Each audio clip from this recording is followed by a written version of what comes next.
गेवलां मेल खुंफैनायखौ जों नुनो मोनदों आरो बेयावनो गोबां माखासे आं बे फारिलाइयाव नुनो मोनदों बे 14निफ्राय जानानै 16सिम माने गोबां बादायलायनाय बा खन्थाइ आवरायनाय बा कुइज कम्पिटिशन बाथ्रा बादायलायनाय आरो माखासे फावथिना दिन्थिलायनाय गोदान मेथाइ बा खुगा मेथाइ बा बैसागो मेथाइ बा मोसालायनाय बादायलायनायखौ बेयाव खुंफुंनायखौ नुनो मोनदों आरो बे मोनसे माने जोंनि थाखाय बिराद मोजां हाबाफारि मानो होनबाथाय जोङो बे फरायसालिनिफ्रायनो गावखौ सासे माने मोजां साहसगोरा सुबुं महरै गायसननायनि खाबु बा फिल्डखौ जोङो बेफोरबायदि आयदानिफ्राय जों मोननो हायो मोनसे फरायसालियाव जोङो बेफोरबायदि मिटिं खुंनायनि गेजेरजों जोङो मा खालामनो हायो गावनि टेलेन्टखौ जोङो देखायनो खाबु मोनो नङाब्ला जों मा जाहैयो गोजौ लेभेलाव थांनानै बा कलेज लेभेलाव थांनानै जोङो मा खालामो बिदि सायनासालियाव जोङो ओंथिनानै बाथ्रा बुंनो हानाय गोहोआनो जोंनाव फैया जोबोद माने खमफिनाय फैयो आरो अब्ला बे जोंनि थाखाय मोनसे मोजां मोनसे बियो थांखि आरो मानो होनबा जोङो उन्दै समनिफ्रायनो जुदि मोनसे सायनासालियाव जोङो ओंथिनानै जुदि बाथ्रा दान्थेलायनाय बादायलायनो हायोबा बा मोनसे मोसानाय जुदि जोङो बादायलायनो हायोबाथाय जोंनाव मा फैगोन जोंनाव साहस फैगोन आरो बे साहसानो जोंखौ मा खालामगोन इयुन समाव जोंनि जि थांखि होसोनायाव जोंखौ खामानि होगोन आरो बेखायनो जोङो जेब्लाबो बेफोरबायदि खाबुफोरखौ नोंसोर नागारनो नाङा मानो होनबाथाय जोङो सानना लायो उन्दै समाव फरायसाफोराव जों बयबो साननाय फैयोना आङो मोनसे मेथाइ खनोबा गिजानि आंनि मेथाइआ मोजाङानो जानाय नङा आं बबेबा मोनसे गेम गेलेयोबा गिजानि आं देरहानायानो नङा बिदि होननानै जोंनि गोसोआव माने मोनसे साननाय फैयो आरो नाथाय जोङो बेखौ सानालासिनो जों जेब्लाबो मा सानग्रोनांगौ देरहानाय जेननाया मानसिनि जिउआव थाखायो बेखायनो देरहानाय जेननायखौ जेबो सानालासिनो जोङो मोनफ्रोमबो जोंनि बेफोरबायदि आयदायाव जोङो बाहागो लानायासो जोंनि देरसिन बाहागो लायोबासो जों मा खालामनो हायो जोङो जिउआव साक्सेस जानो हायो माने दिनै जेनगोन गाबोनथ' देरहागोन ना मानो होनबाथाय जों उन्दैनिफ्राय बयबो जोनोम जानायनिफ्रायनो जोङो रोंनानै फैखाया मानो होनबा जोङो जोनोम जानायनि उननिफ्रायसो जोङो लासै लासै जोङो न'खरनिफ्राय जोङो बिमा बिफानि न'खरनिफ्राय जोङो गासै गियानखौ जों बुथुमना लानो हायो आरो दैखांनोबाथाय जोंनो मा नांगोन जोंनो सोलोंथाइ नांगोन मानो होनबा जों सोलोंथाइनि गेजेरजोंसो जोङो मोनसे हारिखौ जोङो गोजौ फारसे जोङो लांनो हायो बेखायनो बेयाव जिरायना थानाय उन्दै उन्दै फरायसुला फरायसुलि उन्दै उन्दै अनजालुमोनखां बेखौनो खावलायनो लुगैयोदि जोङो जुदि हारिखौ जुदि मोजां खालामनो गोनां जायोबा जों फार्स्टआव जों मा जानांगोन निजे मोजां जानांगोन ना गाव मोजां जानांगोन ना जोङो गाव मोजां जायोबासो जों मा खालामनो हागोन मोनसे समाजखौ फोसाबनो हागोन जोङो हारिखौ गोजौआव दैखांलांनो हागोन बेखायनो जोंनि मेन टारगेटआ मेन थांखिया मा जाग्रोनांगोन आं गावखौ माबोरै मोजां खालामनो बा आं माबोरैहाय सोलोंथाइ लानानै आङो निजेबो मोजां जागोन न'खरखौबो मोजां खालामगोन आरो गामिनि खाथि खाला ससाइटिखौबो आं मोजां खालामलांनो हागोन बे बाथ्राखौ जोङो जेब्लाबो साननांगौ आरो बेखायनो उन्दै उन्दै बेयाव जिरायना थानाय उन्दै उन्दै फरायसाफोरखौ आं बेखौनो खावलायनो लुगैयो जाहाथे जोङो मा जानांगौ जोंनि फोरोंगिरिया जाबाय गिबि फोरोंगिरिया जाबाय जोंनि बिमा बिफाया जोंखौ मोजां गियान बोसोन होनानै जोंखौ फरायसालियाव दैथायहरो आरो फरायसालियाव दैथायहरनाय लोगो लोगोनो जोंनि नैथि फोरोंगिरि बा नैथि गुरुआ जाबाय जोंनि टिचारफोर जाय टिचारफोरा जोंखौ जेब्लाबो जिउनि लामा हान्थिनायाव जोंखौ थांना थानायाव जोंखौ मदद होयो जों फरायसालियाव फैनाय लोगो लोगोनो जोङो माबोरै फरायनांगौ माबोरै फरायोबाथाय जोङो गाव एग्जामाव पास जानो हागोन मोजां मोनसे इउनिभारसिटियाव मोजां मोनसे कलेजाव जोङो एडमिसन लानो हागोन बेफोर बाथ्राखौ जोङो फोरोंगिरि सारमोननिफ्राय जोङो मोनो आरो फोरोंगिरि सारमोना जेब्ला नोंसोरखौ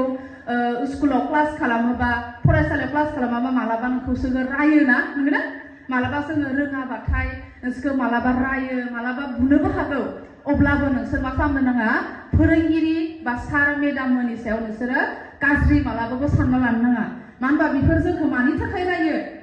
जोंखौ मोजां जाथो होनानैसो जोंखौ रायो मोजां जाथो होनानैसो जोंखौ बुयो जेरै जोंनि बिमा बिफाया जोंखौ न'आव मोनसे दुस्थ' खालामबा जोंखौ रायगोन ना रायोना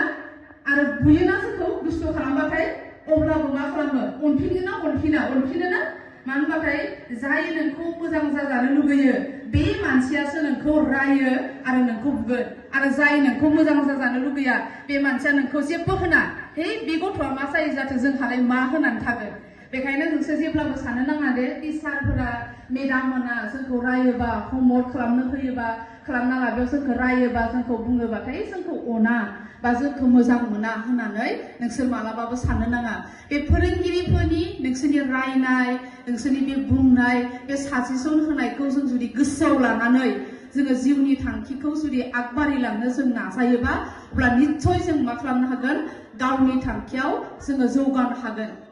बेखायनो जोंनो मा खालामनांगौ जोंनो दा सोलोंथाइ लाग्रोनाया जोंनो गोनां आरो फरायसालियाव फैनाय लोगो लोगोनो जों मोनसे मा खालामनांगौ थांखिखौ जों लानांगौ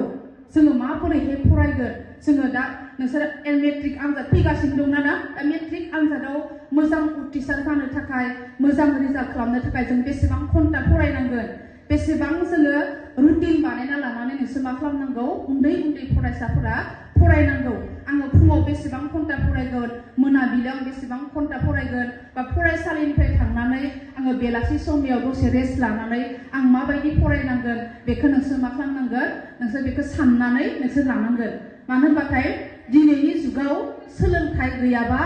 माने जोङो थांना थानो जोबोद गोब्राब जादों मानो होनबा साख्रिनि खोथायाथ' बाद दोन मानो होनबा नों थांना थानो थाखायबो जोंनो मा नांगौ सोलोंथाइ नांगौ जादों मानो होनबा संसाराव ओरैबायदि टेक्न'लजिनि मुगा जानानै फैदों नों जुदि सोलोंथाइ गैयाबा सोलोंथाइ रोङाबा नोङो संसाराव थांना थानो थाखायबो माने जोबोद जोङो खस्थ'खौ जों नुनो मोनदों मानो होनबा गासिबो कम्पिउटारनि जुग फैबाय नों बबेबा फैसा दिहुननो थांबाबो मायबा मोनसे थांबाबो नों मा खालामनांगोन नों रोंनांगोन आखर सिनाय मोननांगोन नोङो अब्लानो नोङो मा जागोन सोलोंथाइखौ लानो रोङाबाथाय नोङो थगायजागोन ना जाया थगायजायोना सोलोंथाइ गैयाबाथाय जोंखौ मा खालामगोन गुबुनाबो जोंखौ थगायनो चान्स मोनगोन बेखायनो जोङो सोलोंथाइखौ लायोबा बा गोरों गोरा जायोबाथाय जोंखौ रावबो थगायनो हानाय नङा मानो होनबा नों आखर सिनाय मोनो नोङो रोंखा राखा नोंनि सिगाङाव सोरबा नंखाय बाथ्रा बुंनानै फैबाबो मायबा लेटार लिरना लाना फैबाबो नों बेखौ फरायनानैनो माथो बेयाव बिदिसो लिरनाय दं होननानै गावनो नोङो मा खालामनो हागोन सांग्रां जानो हागोन बेखायनो जोंनो साकरिनि अनगायैबो थांना थानो थाखायबो जोंनो मा नांगौ दानि जुगाव जोंनो सोलोंथाइ नांगौ बबेबा कम्पानियाव मावनो थाखायबो बा माबा मोनसे जोङो रेस्टुरेन्टाव खामानि मावनो थाखायबो जोंनो सोलोंथाइ बा इडुकेसनखौ नांगोन बेबायदि आरो बेजोंनो लोगोसे जों मा खालामनांगौ सोलोंथाइजों लोगोसे जोङो आखल दानाय जोङो आखलखौबो जों दालांनांगोन जोङो फरायनायावल' जों गोरों जानानै नों जुदि गेदेरखौ नों सनमान खालामनो रोङाबा उन्दैखौ नोङो अननो रोङाब्ला अब्ला नोंनि सोलोंथाइ लानाया बियो मिनिंलेस बेखायनो जोङो उन्दै समनिफ्रायनो जोङो मा खालामनांगोन आखलखौबो दालांनांगोन जेरै बाथ्रायाव दङना औवाखौ गोरलैयाव जुदि फदबनो हायाबा बेखौ मा खालामनो हाया गोरा जायोबाथाय जोङो बेखौ मा खालामनो हाया फदबनो हाया आरो बेखायनो बे बाथ्रा मोनसे बुंनाय दङ आरो बेखायनो जों मा नांगोन उन्दै समनिफ्रायनो नोंसोरो आखल आखुफोरखौबो गामियाव जोङो माबोरैहाय जोङो रायलायनांगोन बा जोङो टिचारजों जों माबोरै रायलायनांगोन जों न'खरनि मानसिजों जों माबोरै रायलायनांगोन गामियाव जोङो माबोरै मिलायनानै थानांगोन बेखौबो जों मा खालामनांगोन जोङो सोलोंनानै जों लानो रोंनांगोन बेखायनो जोङो आखु दानायाबो जोंनि थाखाय जोबोद गोनांथार आरो बेनि अनगायैबो जों मा खालामनांगोन दा जों गावखौ हमथानाय जोङो मोनसे थांखियाव जुदि दावगानो गोनां जायोबा बा होसोनो गोनां जायो गावखौ हमथानाया जोबोद गोनांथार जों गोबां उन्दै फरायसुलिफोरखौ जों नुनो मोनोदि बिराद मोजाङै जों पास जानानै थांबाय हाई स्कुल लेभेलखौ जेब्ला जों कलेजाव एडमिसन लाफैबाय एडमिसन लाफैनाय लोगो लोगो जों खुला बारहावाखौ मोनबाय अब्ला बारहावाखौ मोननाय लोगो लोगोनो जों मा खालामबाय गावखौ जोङो हमथाना लानो हायियाव मोजां फरायसाफोराबो जोङो गाज्रि जालांनायखौ जोङो नुनो मोनदों बेखायनो नोंसोर मा खालामनांगोन जेब्लाबो जोङो गाज्रि बेसाद जानाय बा गाज्रि खामानिफोरखौ जोङो बेनिफ्राय जों जानगारना थानो रोंनांगोन अब्ला बेखौ जानगारना थानो रोङोब्लाथाय जों मा खालामनांगोन अब्ला जों गावनि गोसोखौ हमथानांगोन गावनि गोसोखौ हमथायोबासो जों मा खालामनो हागोन बे गाज्रि लोगोफोरनिफ्राय गाज्रि मुवा जानायनिफ्राय जोङो मा खालामनो हागोन गावखौ हमथानानै जोङो सासे मोजां मानसि जानो हागोन बेखायनो मोनसे थांखिखौ होसोनायाव बा सासे मानसि गेदेर जानाया एकदम गोरलै बाथ्रा नङा बेयाव जों बिराद सेक्रिफाइस खालामनो गोनां जायो गावखौ हमथानायनि गेजेरजों जोङो आगोलफ्रोमबो जोङो मा खालामनांगोन सानै बेखायनो एग्जामाव आं एबार खम नम्बर मोनबाय आं मानो खम नम्बर मोनखो होननानै गाबना थानो नाङा गाबनानै थायोबाथाय नों मा जागोन नों बिनिसाय बांसिन नोङो मा खालामनो हागोन उनाव नोङो खम नम्बर मोनगोन बेखायनो नों जेब्लाबो मा खालामनांगोन खम नम्बर मोनोबाबो आं एग्लायनि एग्जामाव खम नम्बर मोनबाय आं नेक्स्ट फैगौ एग्जामाव आं बिनिसाय आं बांसिन फरायनांगोन एबार आं जुदि 5 घन्टा फरायनायाव बेखिनि मोनदोंबा आङो नेक्स्टआव आं 6 घन्टा फरायनांगोन अब्ला 6 घन्टा फरायोब्लाथाय आङो बैखिनि नाम्बारखौ आं मा खालामनो हागोन लाखिनो हागोन होननानै नोंसोरनि गोसोआव जेब्लाबो बे साननाया फैनांगौ आरो जेब्लाबो उन्दै समनिफ्रायनो माने थांखि नोंसोर लानांगौ आरो बेखायनो होननाय दंना थांखि गैयै जिउआ मा जायोनो बैथा गैयै मोनसे दिङा बायदि जायोनो दिङा होनबा मिथिगौ ना नोंसोरो ना बुजियाखै दिङाखौ फरायसाफोरा दिङा माने मा होननो हागोन ना सोरबा दिङा नाव नंगौना मानो होनबा जोङो नावखौ माजों जावो बैथाजों जावो ना जोङो नंगौना अब्ला नोङो नाव जावबाय थानायाव नोंहा बैथायानो जुदि गैयाबा अब्ला नों बोरै नों जावलांगोन नावखौ नंगौना नङा अब्ला ओरैबो थाङा जागोन नंगौना नङा बेखायनो जों उन्दै समनिफ्रायनो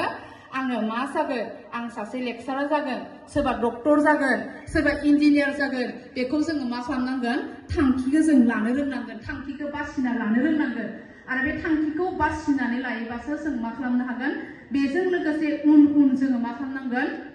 फरायलांनांगोन आरो बेजों उन जोङो फरायलाङोबासो जों मा खालामनो हागोन जोङो जिउआव जोङो जौगानो हागोन जुदि थांखि गैयाबा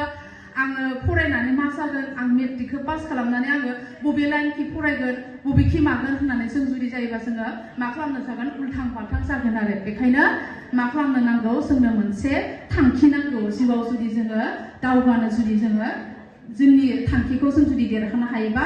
जोङो निजे जोङो थांखिखौ बासिनानै लानांगौ आरो इयाव थानाय फरायसाफोरा बांद्राय मबाइल नायनो नाङा नंगौना नङा मबाइल नायोबाथाय नोंसोर मा जागोन नोंसोरनि टाइमा लस जागोन नंगौना नङा बेखायनो नोंसोर मा खालामनांगोन नोंसोरनि टाइमखौ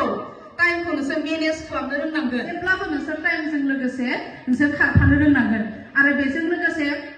मालाबा ओरैबायदि जायोना टिचारा हाबना थाबाय स्टुडेन्टआ मोनफैया नंगौना नङा अब्ला बियो लेजि जागोन ना जाया अब्ला नोंसोर मालाबाबो लेजि जानो नाङा मानो होनबा टिचार हाबिनि सिगांनो नोंसोर फरायसाफोरा स्टुडेन्टफोरा खथायाव जिरायनानै थानांगोन अब्लासो नोंसोरनि बे मोनसे डिसिप्लिन टिचारा हाबखांनायनि उनाव जुदि नोंसोर स्टुडेन्टफोरा जुदि फैयोबा अब्ला नोंसोरखौ मा होनना सानना लागोन मालाबा सानसे साननै लेट जानाय बेलेग खोन्थाना खिन्थु सानफ्रोमबो जुदि नोंसोर टिचार हाबखांनायनि उनाव खथायाव जुदि हाबोब्ला नोंसोर मा जागोन लेजि मानसि जागोन आरो डिसिप्लिन गैयि जागोन बेखायनो नोंसोर जेब्लाबो मा खालामनांगोन डिसिप्लिनखौबो नोंसोर सोलोंनानै लानो रोंनांगोन आरो नोंसोर बेयाव इउनिफर्म गानबोदो इउनिफर्म गाननाया मोनसे स्कुलनि डिसिप्लिन नंगौना नङा नोंसोर जुदि बेलेग ड्रेस गाननानै फैयोबा नोंसोरखौ हिरिम्बा बड' एकाडेमि फरायसालिनि नोंसोरखौ फरायसाना सोरबा सिनायगोन ना रावबो नोंसोरखौ सिनायनायानो नङा बेनिखायनो इउनिफर्माबो नोंसोरनि गाननानै फैनायाबो मोनसे बे नोंसोरनि डिसिप्लिन आरो बे डिसिप्लिनखौबो नोंसोर मा खालामनांगोन लानो रोंनांगोन आरो बेखायनो आङो बेखिनियावनो आंनि बिबुंथिखौ फोजोबनो नाजाबाय गोबां बिबुंसार होगिरि बुंथिगिरि बिथां सारमोनबो दङ आरो आं बेखौनो खावलायनो लुगैयोदि जाहाथे बयबो बे हिरिम्बा एकाडेमि फरायसालिनि फरायसाफोरा जाहाथे मोजाङै गोसो होनानै फरायो आरो टिचारफोरनि बाथ्राखौ मानिनायजों लोगोसे बिमा बिफानि न'खरनि बाथ्राफोरखौबो मानिनानै गावनि थांखियाव जोङो मा होसोनाय बा गावखौ सासे मानसि महरै दानो नाजानाय आरो गावजों लोगोसे जोंनि खाथि खालानि समाजनि ससाइटिखौ मोजां खालामनो नाजानाय आरो हारिखौ मोजां खालामनो नाजानाय साननायखौ जाहाथे गोसोआव लानानै दावगायो बेखौनो आं अबंलावरि आनान गसाइनि सेराव आरज गाबनाय थाबाय आरो बेजोंनो लोगोसे आंनि बिबुंथिखौबो फोजोबनाय जाबाय गोजोन्थों।